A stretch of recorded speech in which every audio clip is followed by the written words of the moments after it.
Olive Hill is nestled amidst lonely valleys, its forests and winding roads set far enough back from the interstate that strangers only rarely look upon its slowly decaying main street or its leaning, mold-rent church steeples. A friend from college, upon seeing my hometown for the first time, remarked that it was depressing, even ominous.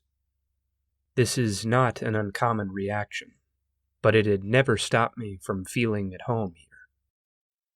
The overcast hills, mist-cloaked mornings, and centuries-old Appalachian farmhouses have always brought me quiet, reflective calm. The discomfort of outsiders be damned. Similarly, the death of the lumber industry under the weight of increased regulation by the encroaching Daniel Boone National Forest has not soured me to the economically atrophied little town. For years, I would proudly proclaim to any that would listen that I'd sooner retire to the woods and attempt subsistence survival than leave the hills for more bountiful work. Rather, it was an innocuous weekend tending a friend's dogs at his house just outside of town that shadowed my view of Olive Hill and the surrounding woodland. My task was simple. I was to feed his two boxers, Gus and Jake, in the morning before work and in the evening after I slipped free from my weekend shifts at the lumber mill. The drive over to see them would also serve to check in on their new cabin, a modest dream home for his wife and young sons. After frequent pillaging of the trash cans by curious black bears, he was in no mood to leave the house unobserved in his absence. My friend's New Year's trip to visit family would mean I was needed Friday night through Monday morning, and there was not a shred of unease in me as I wound my way through the lightly dusted snow up the familiar road and parked before the cabin for my first night on the job. The house sits up on a hill at the end of a tapering one-lane road, its tasteful wooden walls rising in a relatively small yard amidst many acres of untamed forest, left thick to better dispose the land to good hunting. Every tree along the woodline was distinct against the snow, and the lights on the wraparound porch cast a warm glow through the forest that welcomed me in as I crunched up the walk from the gravel drive to the door. I did find it odd that the dogs were barking at the back door rather than the front when I pushed my way inside, but I thought nothing of it until later. The snow showed all kinds of shadows in the beams cast by my truck, so I supposed they had been confused about my path of approach. The canines barked their greetings, took their dinner on the screened-in back porch, and then did their business with characteristic efficiency. They lingered in the cold, though, both silently observing the banking woods behind the house, where the property swept up to the ridge of the hill, before careening down out of sight into the miles of tangled forest beyond. They did not bark, nor did they stray far from the lit wooden stairway to the safety of the porch. They merely stared, heedless of my first few calls for their return. When at last the pair had turned and meandered back inside to the warmth of the cabin, I followed with their bowls in hand, thinking of nothing more than the comfort of my recliner and the warmth of my laptop against my legs back home in town. I ensured the dogs were comfortable, locked up the cabin, and hopped back in my truck, eager to get some rest and dreading the early rise that I'd make come morning. When dawn had broken and I returned up the hill to the cabin, I found my rush to finish my chores before work hampered by the dogs I was to feed, both of them sheepish to greet me at the door, and hesitant to approach the exit onto the back porch. The lure of food eventually broke them, though, and they pushed out the door in my wake. Every few seconds, either Gus or Jake would look up from the bowls in shifts, eyes scanning the woods and noses twitching as they scoured the cool morning breeze. This time, their bathroom run was confined to the snowy ground just before the steps, and they made no show of staring up the ridge. It was as efficient an affair as I'd ever witnessed from dogs, with no sniffing, circling, or pacing to slow the effort. Once again, I locked up the wooden fortress and left for the mill, eyes now a bit more keen on the empty winter forest pressing in around me. Marveling that two dogs born and raised in the mountains would seem so skittish in their new domain, I would cease to marvel after night fell and I wound back up that hateful road to the cabin on the hill for the third time. Saturday had been uncharacteristically busy at the mill, so it was not until after 10 that I pulled up the gravel drive. Emerging from the truck, the most loathsome howls and barks I'd ever heard met my ears, and as I crunched again up the path to the door through the lazily falling snow, I realized it must be the placid, playful dogs inside making the noise. I pushed into the cabin and was nearly bowled off my feet by the jumping, whining boxers, who ran from the back hall towards the porch with nervous glances at the back door delaying every step. This time, I didn't make for the stored food and write off the odd behavior. Something had to be amiss. I strode out the back door onto the porch with my eyes narrowed, and was met with a long, winding trail of what I took to be footprints, leading down to the rear stairs from the woods up the hill. I stared for a moment in the chill air, marveling at the strangeness of the sight with the dogs at my side, heads lowered in hushed tension. The tracks were like those of a person, but they were bare, as if the owner of those feet had trodden without hesitation all down the wooded slope and through the yard in the snow, heedless of the cold and briars in the forest. The toes were odd, elongated and misshapen, bending in asymmetrical and painful angles away from the feet. Most worrying of all was that the track did not loop back into the woods, terminating just shy of the staircase to the porch on which I stood. Turning for the back door, I strode through the house from room to room, certain I would find some disheveled intruder lurking in a closet or looming in a corner.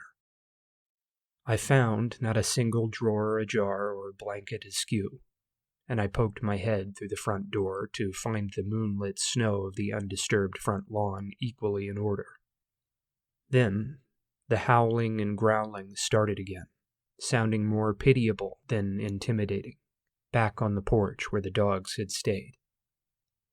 When I came to calm them, my eyes finding the backyard just as empty as before, they darted inside, glad to be away from whatever had spooked them in the nocturnal woodland. Only then, once their raucous calls had been shut behind the walls of the cabin and its hardy oaken doors, did I hear the voices in the trees. They were faint, almost lost beneath the whistling weight of the lazy wind, and I had to strain to make sense of them. But still, they were there. From far back in the shadowed forest, scattered all along the ridge atop the hill, a chorus of disjointed, jumbled voices called with mournful persistence into the dark. Their otherworldly voices, repulsive to my ears, were wet and strained, and echoed as if emanating from the ends of tubes. It was an uncanny thing, like birds aping the words of their masters with no grasp of the meaning behind their speech. Parts of it, though, were blasphemously familiar. From atop the ridge, they murmured the names of Gus and Jake, laced with phrases like "come here" or "go outside," in mockery of my own voice, in mockery of the voices of my friend's absent family. I rounded up Gus and Jake and took them with me that night, herding them out into my truck and tossing some food in the bed before peeling off as fast as the snowy gravel allowed, my eyes ever on the trees up the hill. Once back at my modest apartment, with the dogs stealthily rushed in under hopes my landlord would remain oblivious, I called the Carter County Sheriff's Office and told them of the footprints in the snow, urging them to send a patrol car up the road to check in on the house during the night. I neglected to mention the voices in the woods.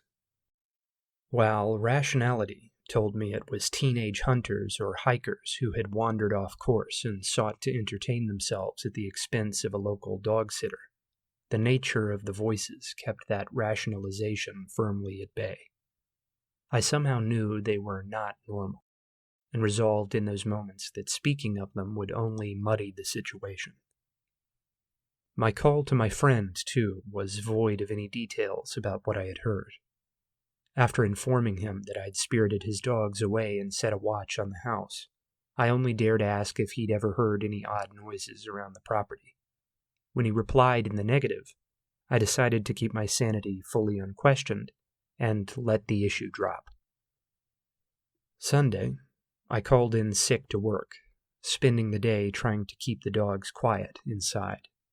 They were well behaved, so the task wasn't terribly hard.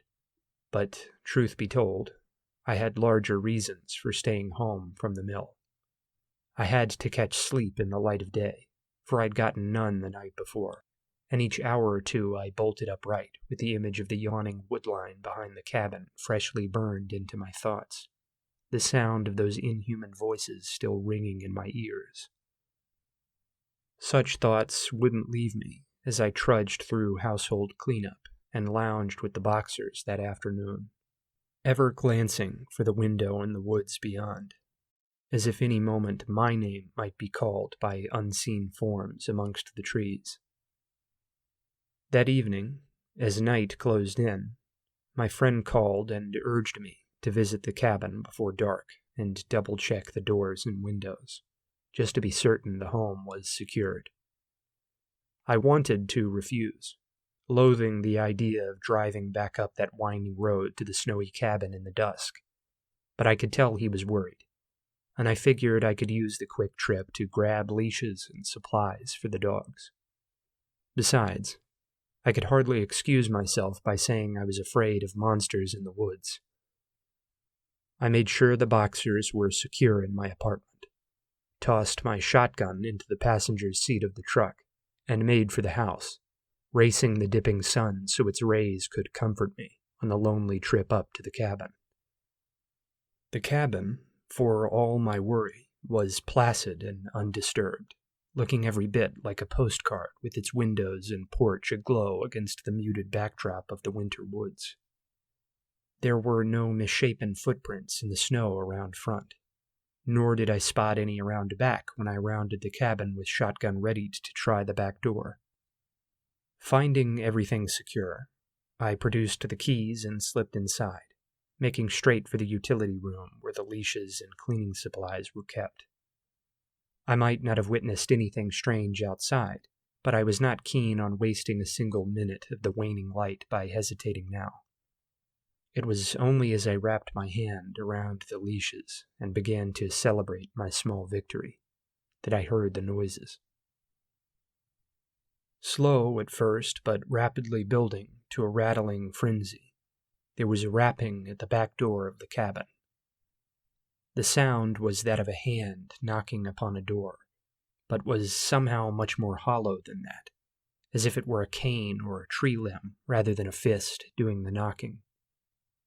I froze, counting the seconds since I had entered the house and marveling that someone could have approached in so short a span of time.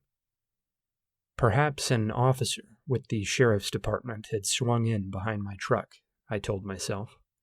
They had seen me enter the empty cabin during a passing safety check and had pulled up to make sure I belonged there. Still, that comforting mythology was not enough to make me set the shotgun aside as I tentatively stepped back out into the hall and looked for the door. I was almost unsurprised when I saw no shadow against the glass panes of the back door, the noise having departed as suddenly as it arrived. The porch was empty, and beyond, the dusk was giving way to night and casting the obscured snow in the milky blue of the moon's peaceful glow. That mellow setting mocked me as my heart beat out a death march against my ribs, carrying me on shaky legs up to the door. When it had been thrown open, the mockery only grew worse. The snow blanketing the yard glassy smooth just a moment ago, was now tarnished and broken. Countless strings of footprints wound and intersected through the yard, making their way from the trees to the familiar resting place before the porch's bottom step. There were dozens, perhaps hundreds, so many the grass beneath the disturbed snowfall now dominated the yard. Not a sound brushed through the woods around me, be it a bird or an otherworldly voice, save the howl of the cold wind cresting the ridge up above and buffeting the silent cabin in whose mouth I stood, stricken dumb. I rushed for the truck, only just aware enough to slam the back door and scramble with the lock before I fled. Each moment I expected a call from the woods, or a crunch of some running footfalls across the snow as whatever lurked in the trees chased after me. But nothing ever came. The door slammed, the engine started, and my escape was made, the old truck carrying me away to safety back down in the valley. The night held one parting gift for me, though. It is one which has ensured my resolve never to visit that ridgeline again, and which has permanently ended my decades of recreation in the Daniel Boone National Forest. Never again will I drive the roads between Olive Hill and neighboring Moorhead after dark, or stroll out away from the mill to smoke to the soundtrack of nocturnal insects in the humid summer woods. My headlights cast shakily into the trees up the hill as I backed down the driveway, illuminated shapes too terrible to forget. Ones which might drive me out of my homeland in a way economic ruin and dreary weather never could. Hunched and shivering in the trees, skittering backward away from the punishing light of my high beams, bent and twisted parodies of the human body could be seen amidst the barren branches. They were unnaturally tall, emaciated, and pale, their nude flesh white even against the marble of the snow. Worst of all, though, were the eyes. All throughout the tree line, glistening as their owners squinted and flinched against the light, dozens of wide eyes cast their reflections back to me over the intervening yard, calling to mind a school of deep-sea fish, hunting far from home. I have since warned my friend, in as vague a way as I can while still seeming sincere, that there is something odd in the woodland around his cabin. While I think he finds my worry genuine, he's never witnessed anything odd or heard voices on the wind. His dogs, returning to the home, regained their bravado in the woods within a week, and his family has yet to see eyes peering from behind trees in the yard. For this, I suppose, I should be grateful, but it raises more worries in me than it dismisses.